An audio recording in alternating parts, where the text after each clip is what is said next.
നമസ്കാരം. CPM നേതൃത്വത്തിന്റെ അവഗണനയിൽ പ്രതിഷേധിച്ച പാർട്ടി അംഗത്വം പുതുക്കാതിരുന്ന മുൻ മന്ത്രി ജി സുധാകരൻ അമ്പലപ്പുഴ മണ്ഡലത്തിൽ സ്വതന്ത്ര സ്ഥാനാർത്ഥിയായി മത്സരിക്കുമെന്ന കാര്യത്തിൽ ഉറപ്പായതായി റിപ്പോർട്ടുകൾ. പാർട്ടി നിലപാടുകൾക്ക് വഴങ്ങില്ലെന്ന കർക്കശമായ തീരുമാനത്തിലാണ് അദ്ദേഹം. തന്റെ രാഷ്ട്രീയ ഭാവി സംബന്ധിച്ച അന്തിമ തീരുമാനം അടുത്ത 2 ദിവസത്തിനുള്ളിൽ പരസ്യമായി പ്രഖ്യാപിക്കുമെന്ന് സുധാകരനുമായി അടുത്ത വൃത്തങ്ങൾ സൂചിപ്പിച്ചു. പാർട്ടി വിരുദ്ധനാകില്ലെന്ന് ആവർത്തിക്കുമ്പോഴും വ്യക്തി എന്ന നിലയിൽ ജനവിധി തേടാനാണ് അദ്ദേഹത്തിന്റെ നീക്കം. സുധാകരൻ മത്സരരംഗത്തിറങ്ങിയാൽ ആലപ്പുഴ ജില്ലയിലെ മുഴുവൻ മണ്ഡലങ്ങളിലും അത് ഇടതുമുന്നണിയുടെ വിജയസാധ്യതകളെ സാരമായി ബാധിക്കുമെന്ന ആശങ്കയിലാണ് CPM നേതൃത്വം.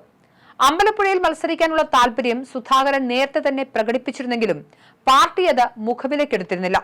ഇതിനിടെ സുധാകരനെ അനുനയിപ്പിക്കാൻ സംസ്ഥാന സെക്രട്ടറി MV ഗോവിന്ദനും MA ബേബിയും നേരിട്ട് ഫോണിൽ ബന്ധപ്പെട്ടെങ്കിലും അദ്ദേഹം വഴങ്ങിയില്ല. ശനിയാഴ്ച വിവിധ പരിപാടികൾക്കായി മുഖ്യമന്ത്രി പിണറായി വിജയൻ ആലപ്പുഴയിലെത്തുന്നുണ്ട്. മുഖ്യമന്ത്രി നേരിട്ട് സുധാകരനെ കണ്ട് ചർച്ച നടത്തുമോ എന്നാണ് ഇപ്പോൾ രാഷ്ട്രീയ കേരളം ഉറ്റുനോക്കുന്നത്. മൗനം ശക്തമാണെന്ന നിലപാടിലാണ് സുധാകരൻ ഇപ്പോഴുള്ളത്. അതേസമയം സുധാകരൻ ഫാക്ടർ അനുകൂലമാക്കാൻ UDFും കരുതലോടെ നീങ്ങുകയാണ്. അമ്പലപ്പുഴ മണ്ഡലത്തിൽ കോൺഗ്രസ് സ്ഥാനാർത്ഥിയെ നിശ്ചയിക്കാതെ മാറ്റിവെച്ചിരിക്കുന്നത് സുധാകരന് പിന്തുണ നൽകുന്നതിന്റെ ഭാഗമാണ് എന്നതും സൂചനയായി വരുന്നുണ്ട്. KC വേണുഗോപാലിന്റെ നിർദ്ദേശപ്രകാരം ഈ മണ്ഡലം തൽക്കാലം ഒഴിച്ചിട്ടിരിക്കുകയാണ്. സുധാകരൻ സ്വതന്ത്രനായി നിന്നാൽ പുറമേ നിന്ന് പിന്തുണ നൽകാനാണ് കോൺഗ്രസിന്റെ ആലോചന. PK ശശിയെ പാർട്ടി പുറത്താക്കിയതിന് പിന്നാലെ സുധാകരനും സമാനമായ രീതിയിൽ നീങ്ങുന്നത് CPMന് വലിയ തലവേദനയാണ് സൃഷ്ടിക്കുന്നത്. സുധാകരന്റെ മനംമാറ്റത്തിനായി പാർട്ടി ഇനിയും ശ്രമിക്കുമോ അതോ അദ്ദേഹം രാഷ്ട്രീയ അട്ടിമറിക്ക് തുടക്കമിടുമോ എന്ന് വരും ദിവസങ്ങളിൽ വ്യക്തമാകും. കഴിഞ്ഞ നിയമസഭാ തെരഞ്ഞെടുപ്പ് മുതൽ പാർട്ടിയിൽ നേരിടുന്ന കടുത്ത അവഗണനയിലും അച്ചടക്ക നടപടികളിലും മനംനൊന്താണ് അദ്ദേഹം ഈ കടുത്ത തീരുമാനത്തിലേക്ക് നീങ്ങുന്നത്. 2 ദിവസത്തിനകം തന്റെ നിലപാട് അദ്ദേഹം പരസ്യമായി പ്രഖ്യാപിക്കും. തന്നെ രാഷ്ട്രീയമായി തകർക്കാൻ ശ്രമിച്ചവർക്കുള്ള മറുപടി തെരഞ്ഞെടുപ്പ് ഗോതയിൽ നൽകാനാണ് സുധാകരന്റെ നീക്കം. 2021 തെരഞ്ഞെടുപ്പിൽ അമ്പലപ്പുഴയിലെ വീഴ്ചയുടെ പേരിൽ സംസ്ഥാന കമ്മിറ്റി റിപ്പോർട്ടിൽ പേരെടുത്ത് കുറ്റപ്പെടുത്തിയ ഏക നേതാവ് സുധാകരനെയായിരുന്നു. H. സലാം MLAയുടെ പരാതിയിൽ 22 കുറ്റങ്ങളാണ് അദ്ദേഹത്തിനെതിരെ ചുമത്തിയത്.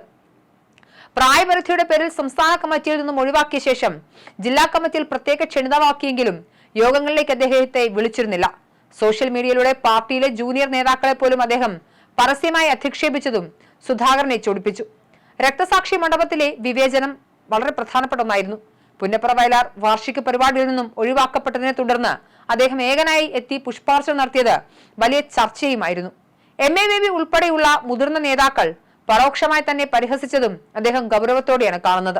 തപാൽ ബാലറ്റ് വിവാദത്തിലും TJ ആഞ്ചലോസിനെതിരായ നടപടിയിലുമുള്ള സുധാകരന്റെ തുറന്നുപറച്ചിലുകൾ ജില്ലാ നേതൃത്വത്തെ പ്രകോപിപ്പിച്ചിരുന്നു. പാർട്ടിക്കുള്ളിൽ നിന്ന് തന്നെ അപമാനിക്കാനുള്ള ബോധപൂർവമായ ശ്രമം നടക്കുന്നുവെന്നാണ് സുധാകരന്റെ പക്ഷം. സുധാകരൻ സ്വതന്ത്രനായി രംഗത്തെത്തിയാൽ അത് അമ്പലപ്പുഴയിൽ മാത്രമല്ല ആലപ്പുഴ ജില്ലയിലാകെ ഇടതുമുന്നണിയുടെ വോട്ട് ബാങ്കിൽ വലിയ വിള്ളലുണ്ടാക്കും. സുധാകരനെ പിന്തുണച്ച് കോൺഗ്രസ് സ്ഥാനാർത്ഥിയെ മാറ്റിവെച്ചേക്കുമെന്ന വാർത്തകൾ കൂടി പുറത്തുവരുന്നതോടെ അമ്പലപ്പുഴയിലെ പോരാട്ടം പ്രവചനാതീതമാകും.